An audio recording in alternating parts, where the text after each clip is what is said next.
So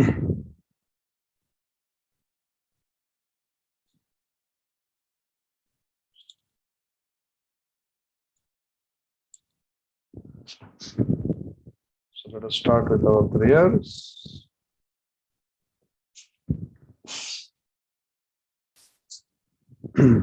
Om Namo Bhagavate Vasudevaya.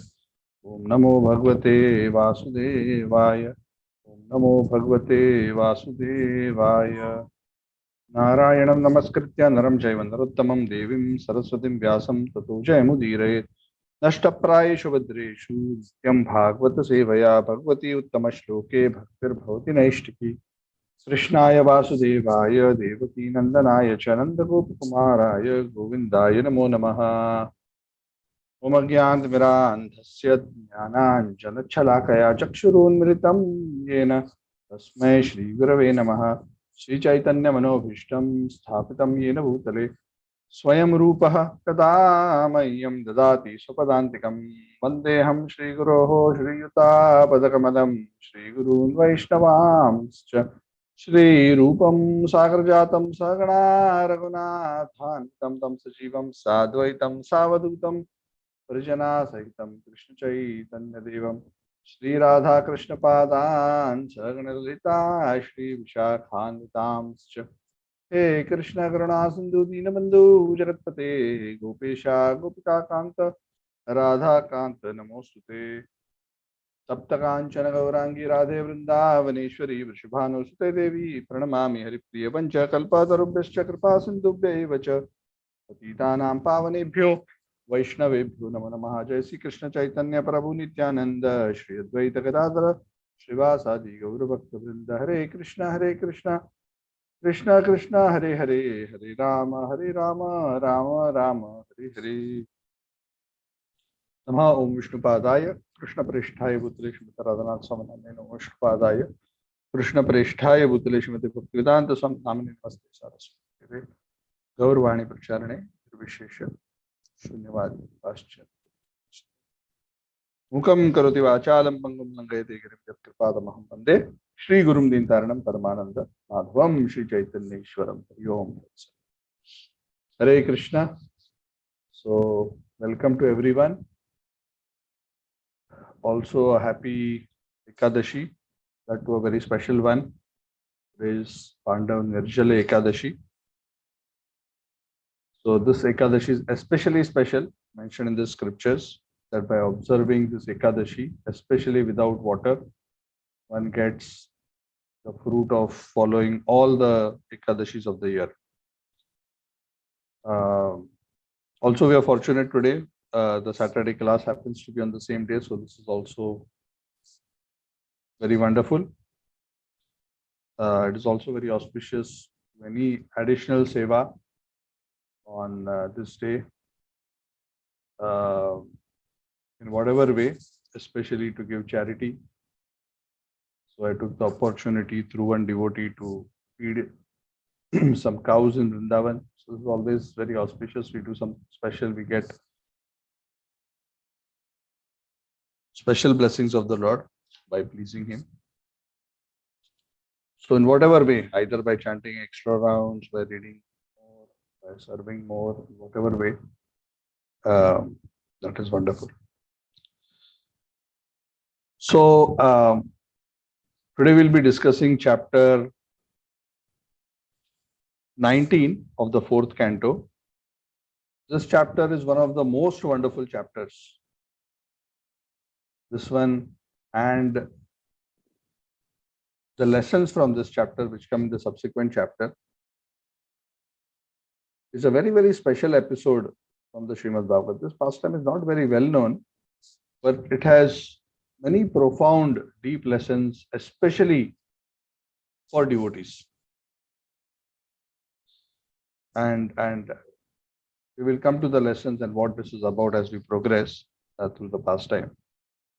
We are still on the pastimes of Prithu Maharaj, the Shakti Avesha incarnation, who is known as the Adi Raja, the first king who organized his kingdom in a very systematic way,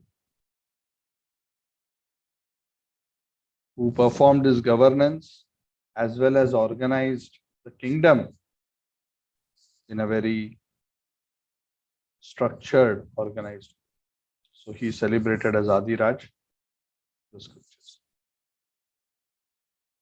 So up until this point, we have discussed about the glorious personality, the appearance of Prithu Maharaj, his glorious qualities and how they were glorified and predicted even before he actually displayed them. We also discussed how, as a part of that glorification, various pastimes of Prithu Maharaj which are yet about to manifest were hinted at in the glories of the bards. Of course, the secrets of the future pastimes were revealed by the sages, but sung and glorified by the bards. Prithu Maharaj obviously was very embarrassed, but nonetheless, the bard said that it is our duty to glorify the transcendental name, form, qualities, and pastimes of the Lord and his incarnations, and this is for our purification. But Prithu Maharaj displayed the ideal character of a very humble, selfless king. We also discussed about how Prithu Maharaj, in response to the prayers of his subjects, milked Mother Earth. Mother Earth was withholding certain grains, seeds, herbs, and she had her own reasons. I do not want to go all those details again. She was withholding because she felt that was the right thing to do because of certain rogue elements in society. But Prithu Maharaj found that this was creating a lot of disturbance for his praja, and he chastises her. In fact, he chases her down, and finally she surrenders to him and grants whatever Prithu Maharaj has requested. Of course, she explains to Prithu Maharaj the process by which she should be milked, the process of having the right milkman, the right container, the right calf. And we discussed that also in great detail. And how, when finally she surrenders and allows herself the form of a cow to be milked, how Prithu Maharaj ensured that all kinds of living entities have all needed abundance to live happily in this world and to make progress towards the ultimate goal of life. And that is the principle of yajna, that whenever living entities who are in this world, when they follow the principle of yajna, and the essence of the principle of yajna being pleasing the Supreme Personality of Godhead, and Supreme Personality of Godhead is pleased by performance of yajna, both in terms of the ritual yajnas, as was done in the past yugas, and also through the proper observation of prescribed duties, because that is also a yajna. Krishna has confirmed that in the 3rd chapter of the Bhagavad Gita, that yajna karma samudbhavam, that yajna is the performance of prescribed duties, and part of the performance of prescribed duties is the performance of various ritualistic yajnas also. That is part of it, not the whole. And yajna is very important for happy material life and progressive evolution towards the supreme destination. Nobody can be happy without performance of yajna. Krishna has established that very, very clearly. And Prithu Maharaj, after having instructed Mother Earth to bestow all blessings, he also ensured that society is properly organized in such a way that all the needs of human society can be produced and distributed efficiently, and people can live in an organized society in a mutually beneficial symbiotic way by which everybody can be materially and spiritually happy and progressive. He spoke about how he flattened the earth, how he made sure that there were sufficient reservoirs of water so that water could accumulate and proper agriculture could be done, proper mining could be done, There were proper organized towns, villages, agricultural, trading activity, proper ashrams, schools, proper government organization, proper collection of taxes, and proper execution of administration to make sure the people in general are protected and provided in all this. So very beautifully, Prithu Maharaj did all this. Prithu Maharaj, and coming to this chapter, wanted to establish the highest because he was Adiraj. He came as an empowered incarnation of the Lord to set the ideal standard of the king. And the king, the leader, instructs not just by words but by example. Because, as is the English saying, that your your actions are so loud that I cannot hear your words. That's a very beautiful English saying. That if somebody is instructing somebody else but behaving in a different way, then how will their speaking be of any effect? Because people will say, Arey, there is an integrity issue between his behavior, his character, and what he's instructing. And people always take the actions of an individual more seriously than their words. Because the actions and behavior are what they actually represent.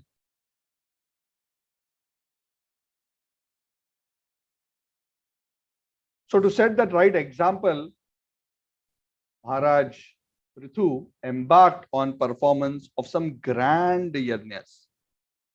In fact, he decided to perform 100 Ashwamedha yajnas. Now, yajnas like Ashwamedha and Rajasuya, when done properly in previous ages according to the right standards, would result in all-round prosperity for the king as well as for the whole kingdom.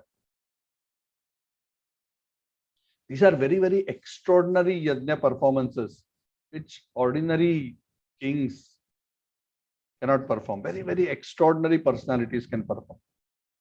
Now, I do not know all the technicalities and challenges therein. I have not studied, nor is it necessary for us to know all those details. And why it is not necessary for us to know the details? Because in this yuga, yajnai sankirtanai praye yajanti hi sumedas. Prabhupada repeatedly quotes this from the verse from the Bhagavad, that in Kali Yuga, the most intelligent people perform the yajna of the sankirtana, of the congregational chanting of the holy. So we have to just focus on that. But in previous yugas, it was a duty which was consciously performed. So he took a vow that he wanted to perform 100 Ashwamedha yajnas. Now 100 is a very big number. To perform one Ashwamedha yajna in one's life is also practically impossible.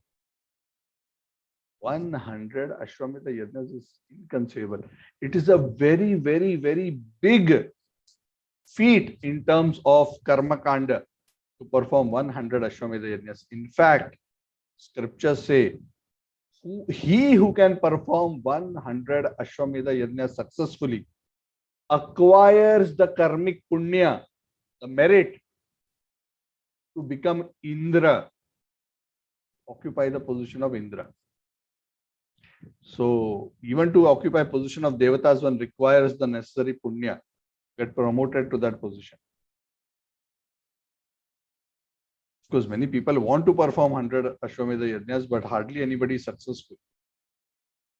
But Prithu Maharaj is an empowered incarnation of the Supreme Personality of Godhead. He started performing these Ashwamedha yajnas in the Brahmavarta area. This is where the Saraswati river flows east. And he started performing them one after another, 1, 3, successfully. 5, 10, 20, 80, 90. He was already in the 90s. And as the count went on increasing and started getting into the 90s, there was one person who became worried. Can anybody guess who became worried as the count was in the 90s? Indra Prabhuji. Indra Prabhu. Indra Prabhu became very worried. Why Indra Prabhu became worried?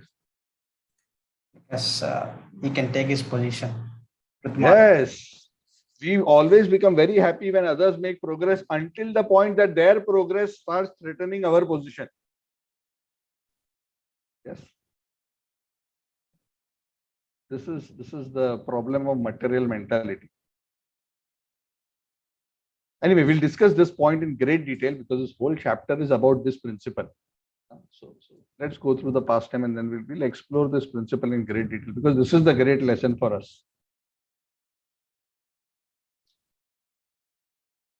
So this chapter is a tussle between Indra and Prithu, and we will explore the tussle. And the interesting thing is both are devotees. Prithu is a pure devotee, Indra is a mixed devotee. So this is a tussle between a pure devotee and a mixed devotee. So this chapter of the Bhagavatam is not a fight between a devotee and a demon, or the Lord and a demon. This is a tussle between two devotees of the Lord. One who is, both are great, but one is fully pure and one is not yet fully pure. So Indra started becoming worried. Normally, Indra is happy when people are performing yajnas because when yajnas are performed, the devatas also get their share.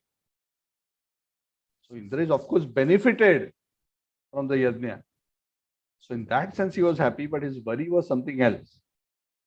His worry was, oh, I have set my record of 100 yajnas. It's currently in my name. These book of world records as Indra, performer, Shatakratu. Shatakratu means he who has performed 100 Ashwamedha yajnas. This my name.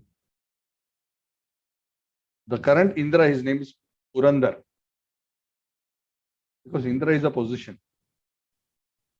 The name Indra, the title Indra actually belongs to the Supreme Personality of God. And that's the position created by him. But the person occupying that position is Purandar. So that Shatakratu title belongs to Mr. Purandar. So he's thinking, oh, what if my name in this list of records gets replaced by Maharaj Prithu? This is a very challenging situation.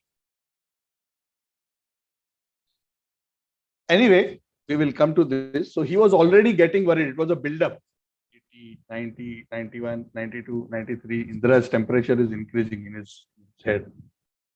His worry is increasing. So finally, it came to the 100th yajna, where the record was about to be broken. So the 100th yajna began. The yajnas that Prithu Maharaj performed are extraordinary. How extraordinary? It is said in this particular yajna that Prithu Maharaj was performing, not only all the devatas had personally come, up to Brahma and Shiva, they had personally come. But in this particular yajna, it is said, Lord Vishnu, Yajneshwara, the Yajnapati, the Supreme Lord, Bhagwan, Hari, Ishwaraha, who is Sarvatma, Sarvagataha, the all-pervading Supreme Personality of Godhead, personally participated in the yajna. Wow, this is amazing. He didn't just come at the end to accept the offering. He was sitting through the yajna. Can you imagine? What kind of glory? When Indra performed yajna, the Lord Vishnu was not actually sitting through the yajna. The Yajneshwar is sitting. Can you imagine what kind of great event this will be? Everybody can see Lord Vishnu sitting within the yajna sacrifice. Within means in that assembly. And as soon as he came, of course, all the devatas were there, but the who's who of the universe was there. The great Apsaras, the sages, the Gandharvas, they were glorifying him. This happens very rarely that the Supreme Lord is personally there for all these great celestial leaders to see. When the Lord came, the Lord was accompanied by his chief associates, Nanda, Sunanda. Nanda and Sunanda are the primary attendants of Lord Narayan in Vaikuntha. Nanda and Sunanda.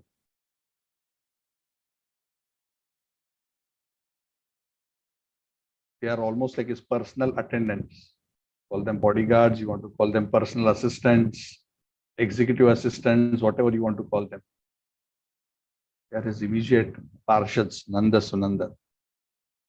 Also the Siddhas, the Vidyadharas, the Daityas, Danavas, Yakshas, also other great liberated souls, Kapila, Dattatreya, Narada Muni, the Kumaras, all of these great souls were always eager to serve the Lord, took the opportunity and gathered at that place where this grand yajna was being performed. And the beauty of the system of yajna is that whenever yajnas are performed properly, the whole universe provides whatever wonderful things that are needed to help us lead a happy life. And through this whole situation of build-up, everything was going on so wonderfully on earth that all the facilities that were needed were abundantly available. The earth was giving everything. Just like a Kamadhenu gives unlimited milk, the earth was providing everything needed. The rivers were giving everything. The trees were producing all kinds of honey and fruits. Cows were giving so much milk that there was abundance of milk, butter, yogurt, ghee. And all these things are important, not just for our physical nourishment, but they are also very essential ingredients used in yajna. And that is why cow protection is very important, because when there is a proper cows, then proper yajna can be performed. Because all the ingredients, the key ingredients come from the cow. The oceans produced all kinds of jewels and pearls, and the mountain offered all kinds of food items. And the planets also offered their all respective gifts to the Supreme Lord. So everybody came together to offer their gifts in various kinds so that the gifts can be offered in sacrifice to the Supreme Personality of God. Actually, this is a very loving reciprocation. The Lord gives us all gifts. And actually, what the Lord expects from us, all that the Lord expects is that in acknowledgement and in gratitude that whatever He has given, we offer it to Him in return. In a small measure, not necessarily even everything, in a small measure. Not because God needs it, He's the one who is giving it in the first place. But the Lord wants us to acknowledge that you are not the producer, nor are you the enjoyer. These are my gifts to you. So the least you can do is acknowledge. So yajna and the process of yajna is actually that acknowledgement. Idam Krishnaya, idam namama, idam Vishnave, idam namama. Oh Lord, this is yours and I'm offering back to you. And when we have that kind of a consciousness for everything that we accept, that is precisely what we do even when we accept prasad, isn't it? When we say the prasad prayers, the gist of it is, oh Lord, you are so kind, you have given your prasad to us. You are giving your mercy to us. Thank you so much. So when we have that consciousness, the Lord in return, through the various devatas, ensures that there is adequate abundance. So this is the beautiful system. When yajna is done properly, there is prosperity, abundance, and happiness all over.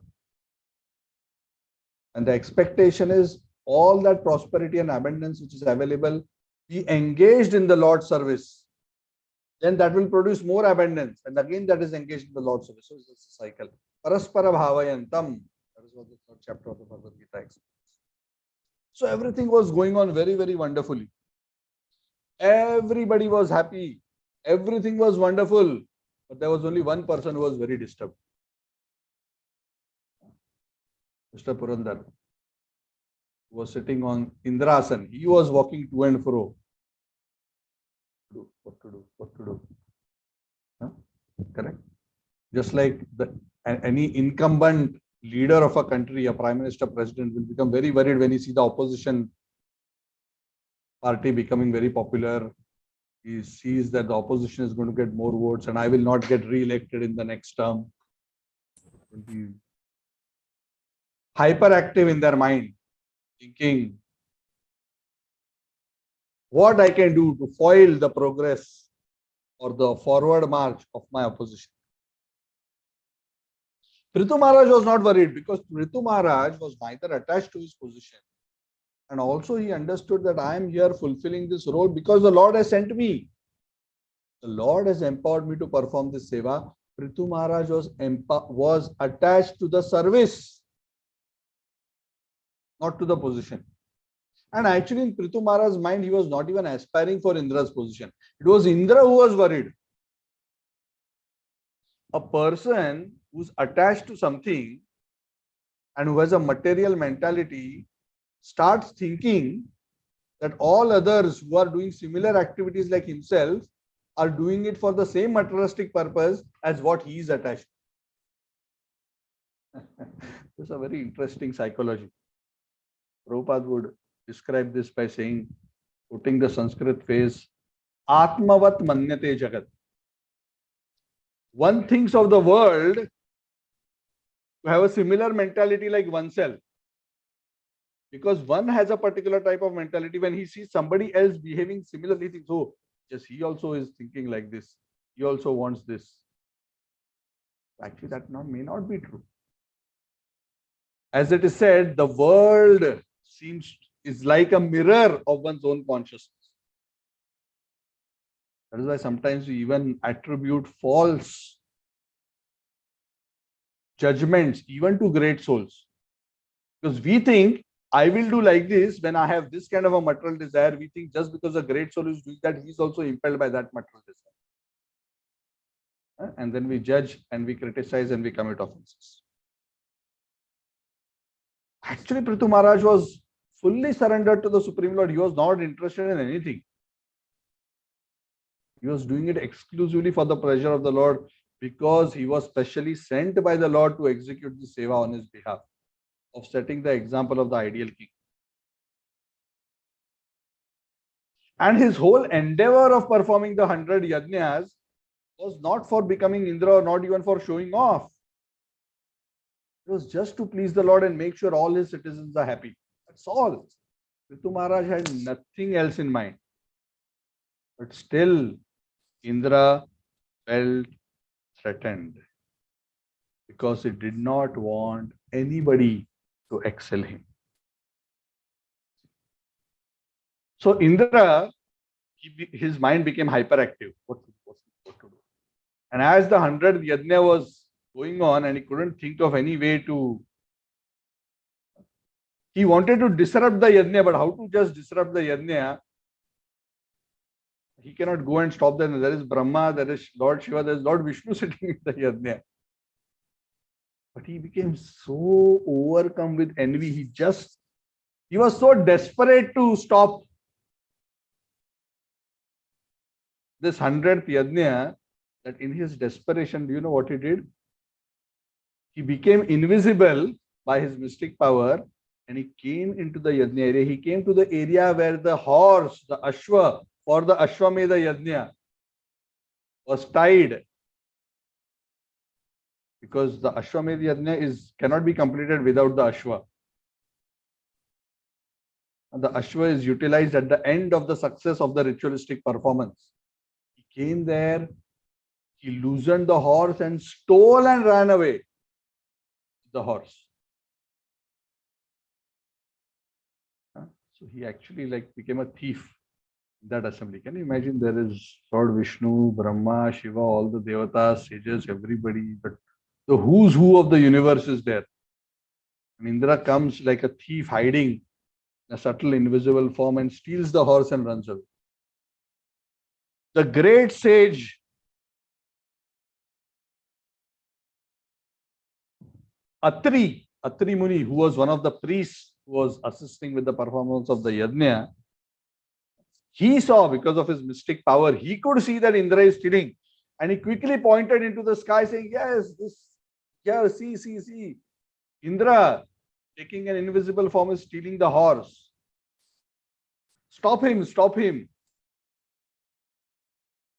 He informed Prithu Maharaj of what is the trick that Indra was performing.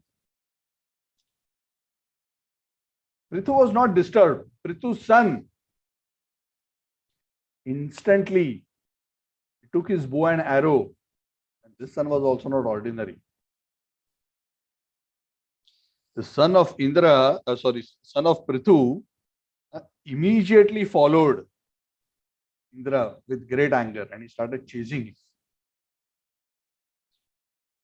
So he was chasing him with bow and arrow, and it is said if somebody is stealing, then they can be punished, they can even be killed.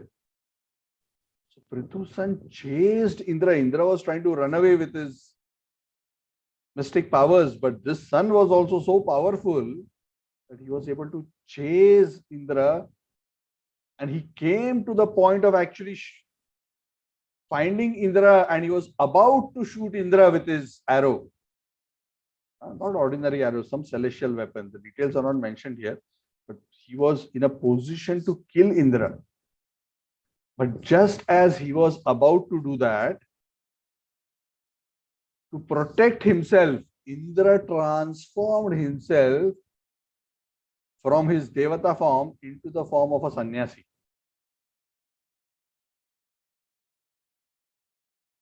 So as soon as the son of Prithu Maharaj saw sannyasi with the cow, he was just about to shoot the arrow. Suddenly he sees sannyasi, keeps his bow and arrow down and offers obeisances. Vancha kalpatarubhyasya kripa sindhubhyo pranam pavanebhyo vaishnavebhyo namo namaha. So once you see a sannyasi, you should offer obeisances.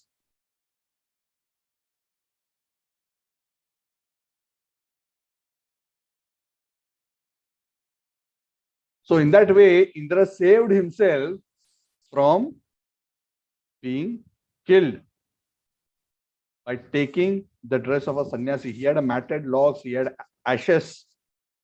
He was not dressed as a Vaishnava sannyasi. He was dressed in a different way. He was wearing orange clothes but had a matted hair, had ashes all over his body. So as soon as this happened and Prithu's son stopped from killing him, Indra disappeared. He took the form of the sannyasi, then he disappeared. Why he disappeared? Because Atri was shouting from down under, don't stop, this guy is tricking you. He's Indra only, he's not some sannyasi, kill him. So Indra disappeared. He left the cow, the horse behind and he disappeared. So Prithu's son did not shoot arrow. He got the horse, so he brought the horse back to the Yajna arena. Again tied him. And the Yajna continued. But Indra was still not done. Again Indra came. Again he stole the horse. Again ran away. Again Atri said, there goes Indra. Again the son of Prithu chased him down. And just again as he was about to release the arrow, again Indra transformed himself into another type of sannyasi. In a different dress. This time he transformed himself into a sannyasi. He was with red clothes, having a rod. At the top of that rod, there was a skull, a kapalika kind of a dress he put. And again, Prithu's son offered obeisance, thinking him to be a very dharmic religious person. And again, Prithu's son didn't have the heart, because being trained so much in dharma, he didn't have the heart to actually attack a religious person. Again, Atri said, no, this is Indra. Don't think of him as a sadhu. He's an adharmi. He's trying to act like he's a personification of dharma, but he's adharmi. And being an adharmi, he deserves to be killed. You shoot him. And then Indra would again disappear. It is said, and again he brought the horse back. It is said it has happened many times, I think at least 4 times. Atri was getting frustrated that Prithu's son was not doing the job. And again. And it is said every time this happened, Indra would take a different form of a different type of sannyasi. And all these forms of sannyasis who were pretending to be religious. So he took a form where he showed as if he's religious, but actually he was doing an irreligious act. It is said, by seeing this behavior of Indra, many sinful people adopted the kind of dress that Indra had taken in those various 3 or 4 appearances and started upper sampradayas of adharma in the guise of dharma. What does that mean? That means that various adharmic upper sampradaya. What does upper sampradaya means? Sampradaya means the proper following of Vedic teachings, coming in Guru Shishya Parampara directly from the Lord. But when from that sampradaya there is a deviation of not following the true teachings properly, and there becomes a succession of followers who are following a deviant teaching or a deviant behavior, then that particular line is known as a upper sampradaya. Upper sampradaya means wrong sampradaya in a very simple way, or a deviant sampradaya. So from those various manifestations of Indra, the kind of forms it took, various kind of deviant sects came about, because people in general, especially those who are not proper followers of Dharma, took the wrong inspiration from Indra to say, oh, this is good. This is a very beautiful idea. By taking this kind of a form, by dressing in this way, we will be protected. We can actually do adharma, and see, dharmic kings will not punish us because we are taking this orange dress, we are wearing a skull, we are putting ashes on our forehead and on our body. We'll be treated like dharma, but we can follow. We'll act dharmic externally, but internally we will do all kinds of nonsense. So scriptures say various people, various upper sampradayas came about because of this behavior of Indra.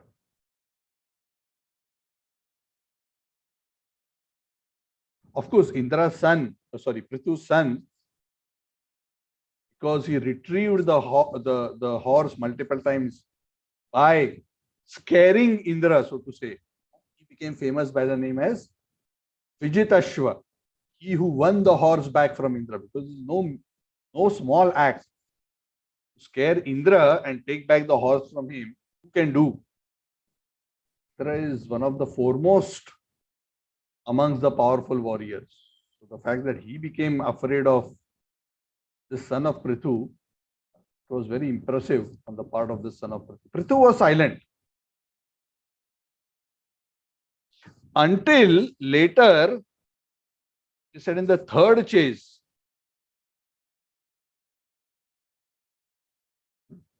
Indra not just stole the horse, but it is said he created a dense darkness by his mystic power. And in that darkness, nobody could see him, and he stole the horse.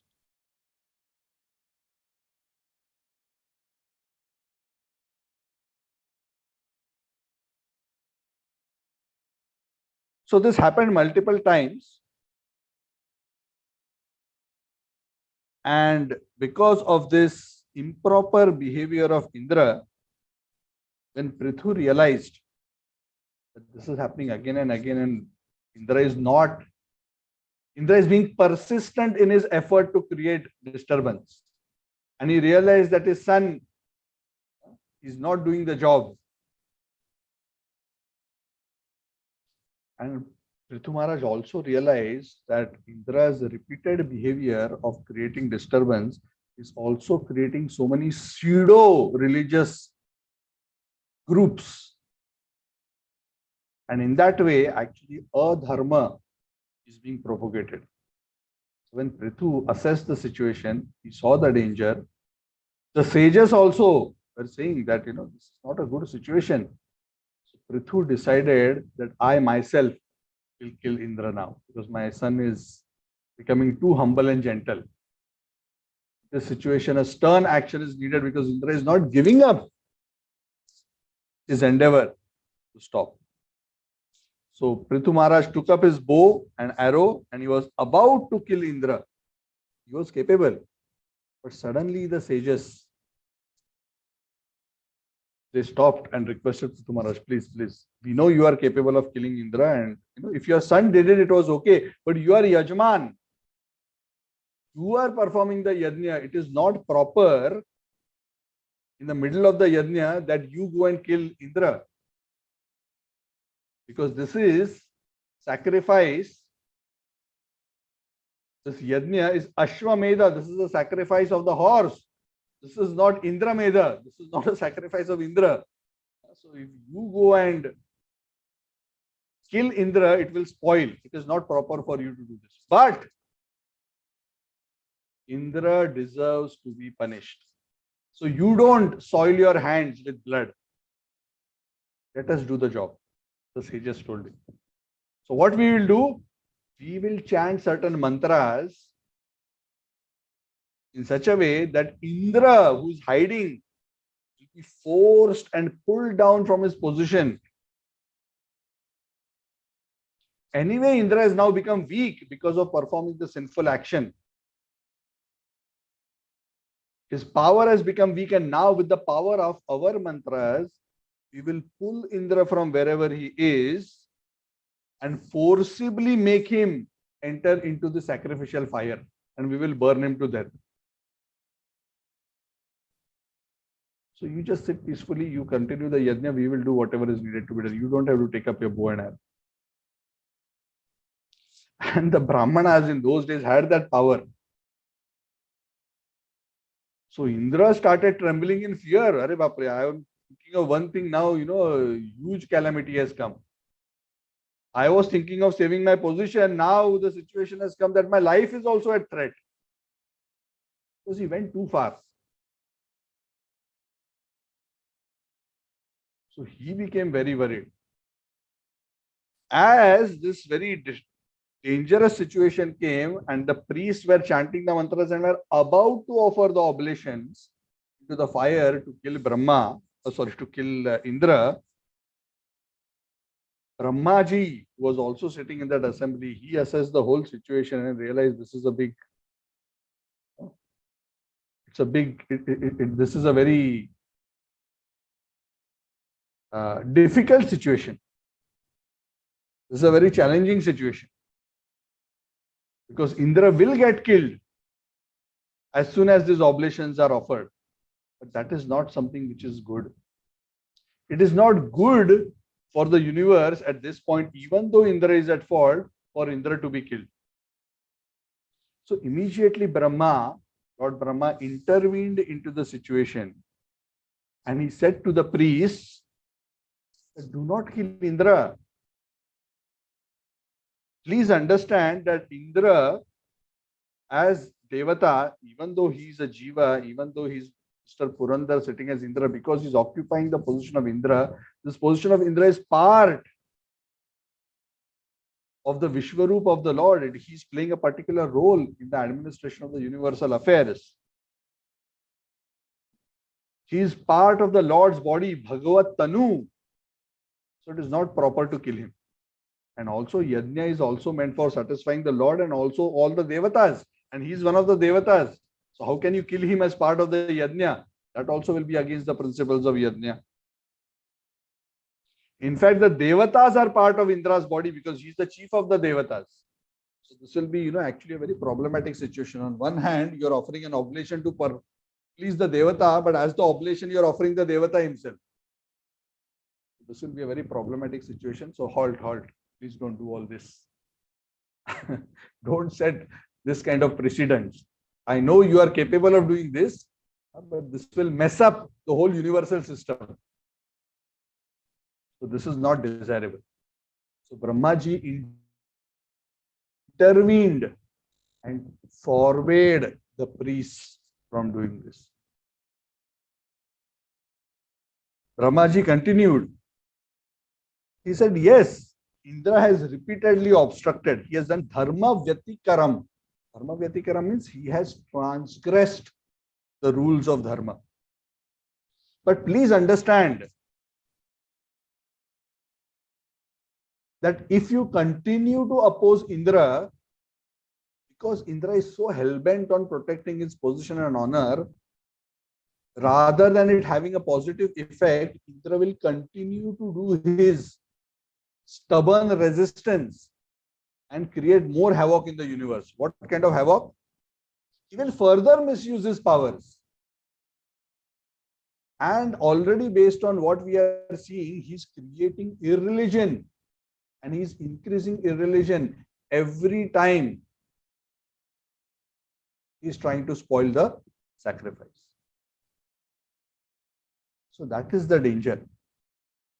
So Brahmaji makes a suggestion to Prithu Maharaj. Says the situation is not good. This competition between you, Prithu Maharaj, and Indra, Shatakratu, you are 99 Kratu and he is Shatakratu. You're just about to be Shatakratu. And Indra has become so uncomfortable, and just see, he has become so uncomfortable that he is creating havoc, and he's creating such havoc that he's actually creating adharma. But Prithu Maharaj, the whole purpose of your performing yajna was to establish dharma. But now, your performance of the 100th yajna is resulting, even though that was never your intention, it is resulting in creation of adharma because of this misbehavior of Indra. So my suggestion to you, Brahmaji is telling you, is just stop. Don't perform the 100th yajna. You just be happy with 99. Even though you are right, my request to you is, please take a humble position. I know you are capable of killing Indra, but don't kill Indra. Not only not kill Indra, but let us just settle the matter. You just be happy with your 99 yajnas. Let us stop the yajna here and now. For a higher cause of peace in the universe, and so that adharma is not propagated further. Brahmaji said, you know the path of liberation. The path of liberation is ultimately to please the Supreme Personality of Godhead. And in this situation, the Lord will be pleased not by you proving that you are right and getting Indra punished, but by sacrificing your greatness for the purpose of a higher cause, which is of universal and the protection of dharma. So Prithu Maharaj, please give up your anger and give up this idea of killing and punishing Indra. Let Indra win. It's okay. Let him be happy. Let him have his 100. Let him have his record. It's okay. Anyway, you are not attached. Anyway, you are not even aspiring to become Indra. The Lord is already pleased. You have performed 99 yajnas so wonderfully. So let it be. Chhod do. 100th ko chhod do. Let it be. Let Indra be happy. Let him not create more ruckus. You are also part of the Lord's body. Indra is also part of the Lord's body. Both of conflict among such great people will only create disturbance in the universe. And both of you are part of the Lord's body. So in one sense, is not different from you, because both of you are part and parcel. Both of you are empowered representatives of the Lord. So better, he has lost his discrimination. Why are you losing yours? You be that graceful personality who will overlook Indra's fault and excuse him for a higher purpose. Please accept this supreme will. That seems to be the Lord's will, that you be happy with 99. Don't worry about this incomplete sacrifice, because ultimately, even if the sacrifice is left incomplete, it is not a fault of yours. Don't meditate on this incomplete yajna and become frustrated. Don't become atirushtam. Understand that this is the will of divine providence, daiva hatam. Because those who become too much disturbed when daiva frustrates their achievements, they actually go down in their consciousness and enter into the dense darkness of materialistic thinking. So let it be so. Let not adharma spread further because of Indra's further mischief. The stubborn Indra, who's bent upon his duravagraha. Duravagraha means his unwanted materialistic desires, his attachment to his position, his attachment to his record. It is so disappointing Indra is doing this, but what to do? He has gone to the point of doing this even when I, Shiva, and Lord Vishnu himself are sitting in the Yajna assembly. Now, what to do? Let us just settle the matter. Otherwise, he will create even more disturbance. You have come, Brahma is telling Prithu Maharaj, you have come to set the ideal example of dharmic behavior. To protect religious principles. Came from the body of Vena, you were created by the sages. That is why, for a personality like you, you cannot become a reason for adharma to spread. So, let us stop further spreading of these pseudo-religious systems which Indra is creating. So, when Prithu Maharaj was advised like that, now this is a very interesting situation. Actually, in this whole situation between Indra and Prithu, Indra was wrong, Prithu was right. The Acharyas explain that in spite of that, the advice to withdraw was given to the party who was right, not to the party who was wrong. It was very interesting. That Brahma gave the advice. Actually, who the advice should have been given to? Indra. Indra, stop this mischief. What is this mischief you are doing? But noticing that Indra was so stubborn because of his attachment, and realizing that Prithu is the more advanced soul, the advice was given to, and Prithu agreed and decided to withdraw. So thus, after being advised by Lord Brahma in this way, Prithu gave up his eagerness to perform any more yajnas. He said, okay, I agree, 99, stop, no more.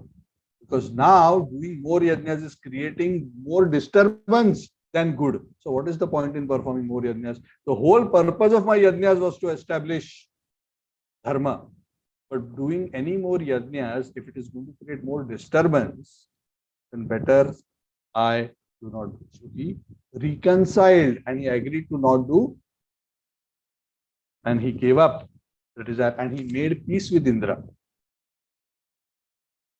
And all the devatas, including Indra, became very pleased with Prithu Maharaj. And the Brahmanas also offered all blessings to him.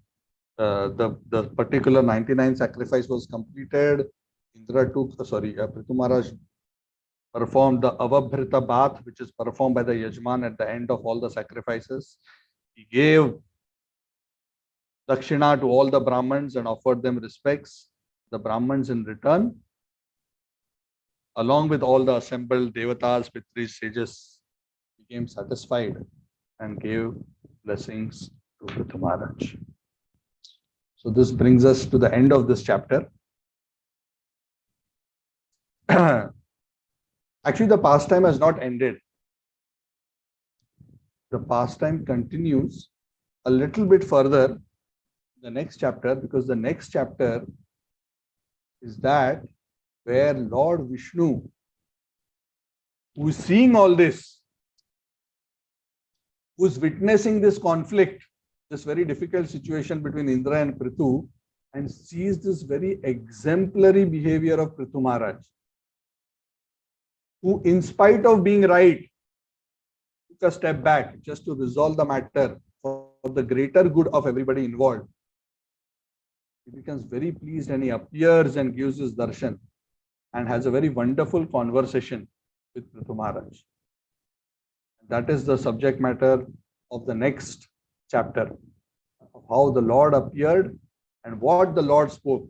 There's a very, very beautiful conversation between Lord Vishnu and Prithu Maharaj. Both are, the Lord Vishnu is of course the Lord himself, and Prithu Maharaj is also an incarnation of the Lord. There's a beautiful conversation between them. Of course, the difference is Prithu Maharaj is not the Lord himself. He's an empowered jiva. But there's a very beautiful conversation. There are a lot of lessons from them. So the detailed lessons we will discuss in the next chapter, because that is where all these points will come out philosophically, and we'll discuss it. So I'm going to stop here.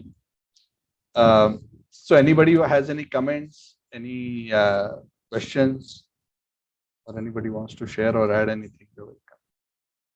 Hare Krishna. Yes, Suresh Prabhu. Hare Krishna. Maybe it's a small question. The Ashwamedha sacrifice, right? Yeah. So it doesn't involve killing of horses, right? Yeah. Yes, it does. It does, Prabhu.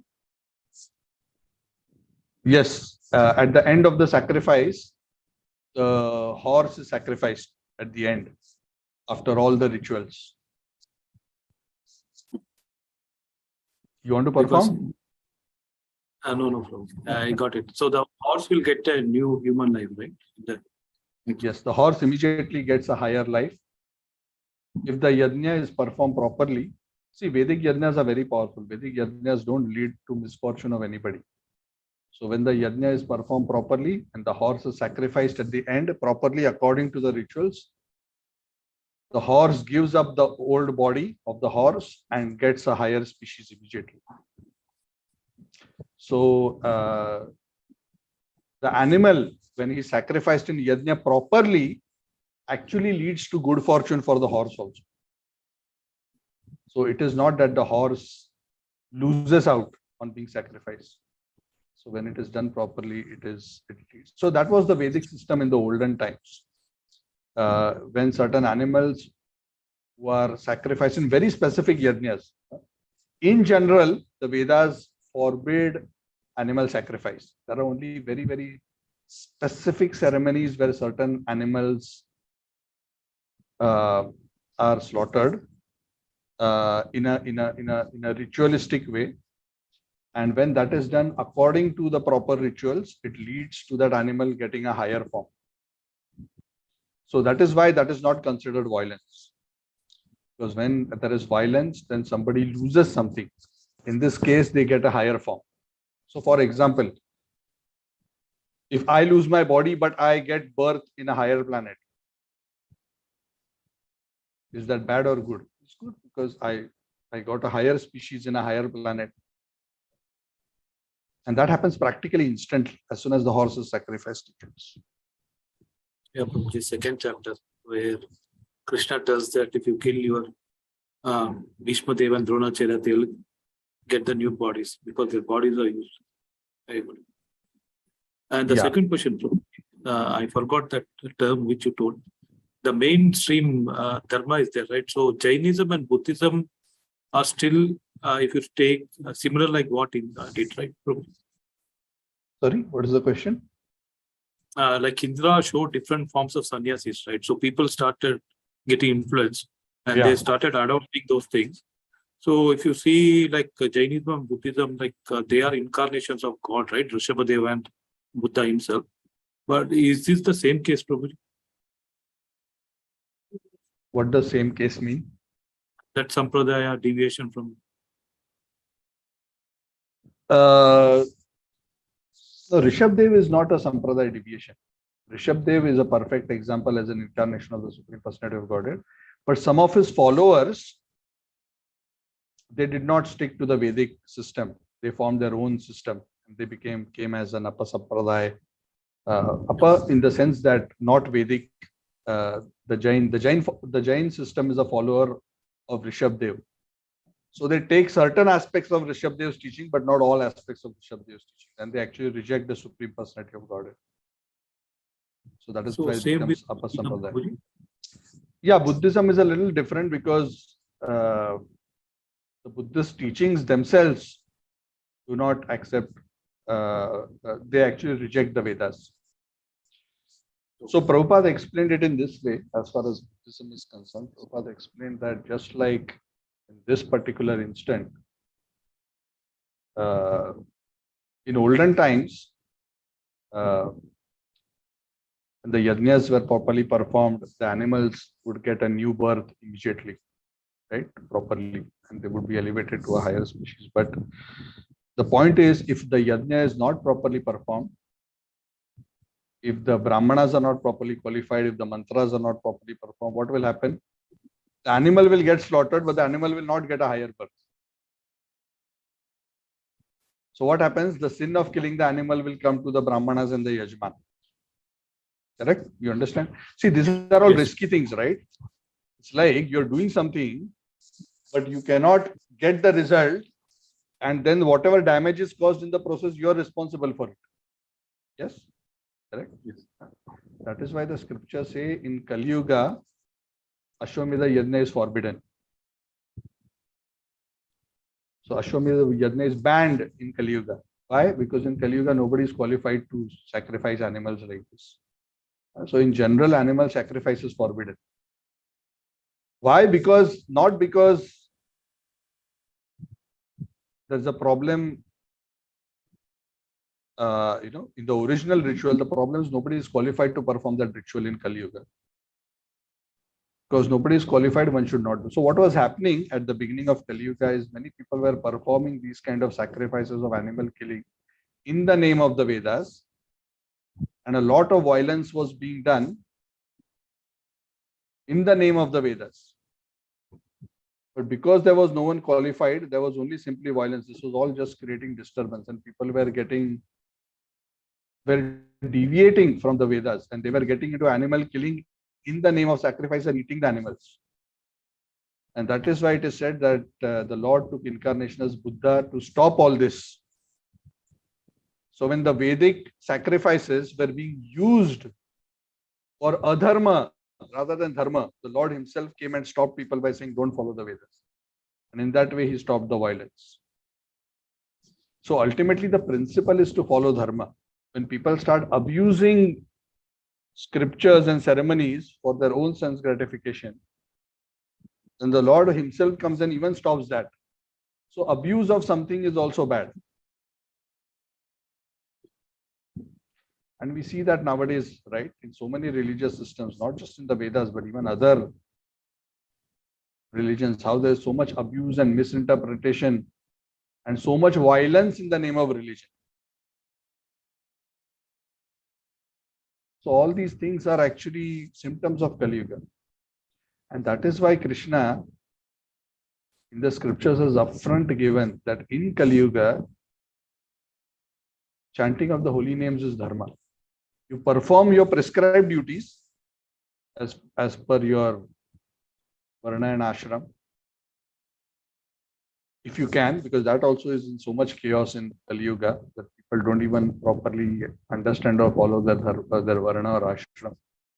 But there is one dharma which is the perfect dharma which will overcome all other faults, which is the chanting of the holy name. Kalau dosha nidhe rajan asti eko mahad guna kirtanadeva krishnasya mukta sangha param bhaja. That Kali Yuga is an ocean of faults.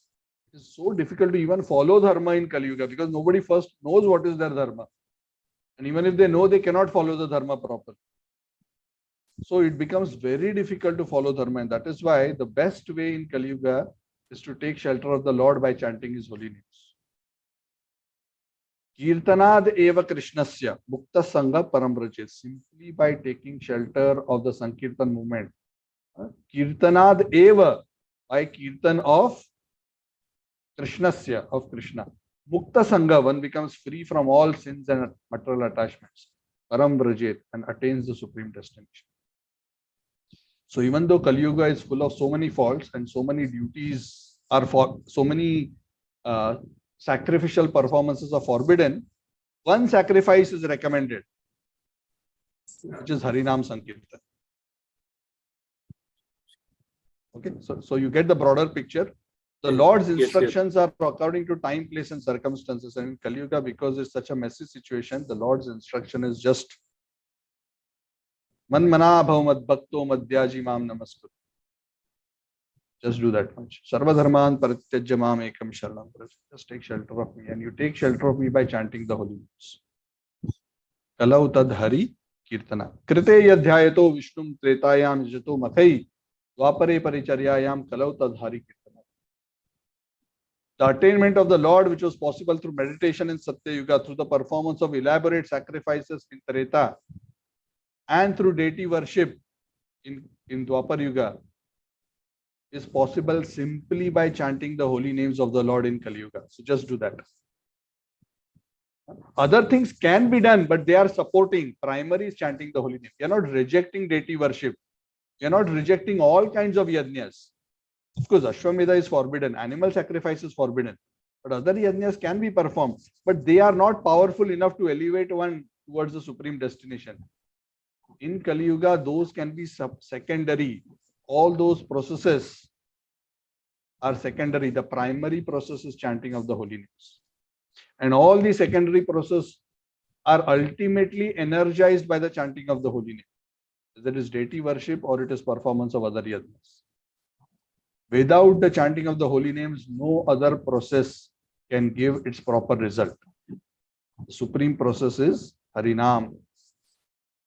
That is the key point. That's what Prabhupada across all the purports repeatedly explains. Good. Thank you. Hare Krishna. Hare Krishna. Thank you. Any other question?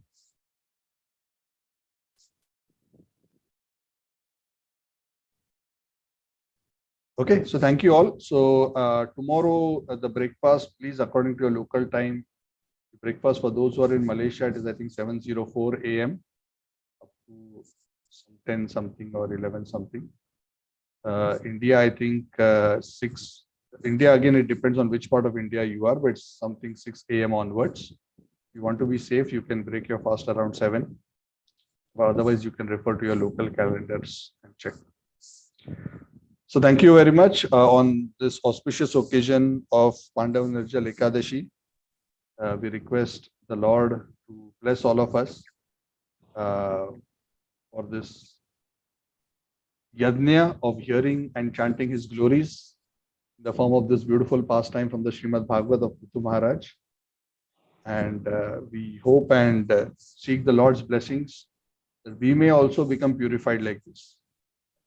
Our ideal for becoming a devotee is like Prithu Maharaj.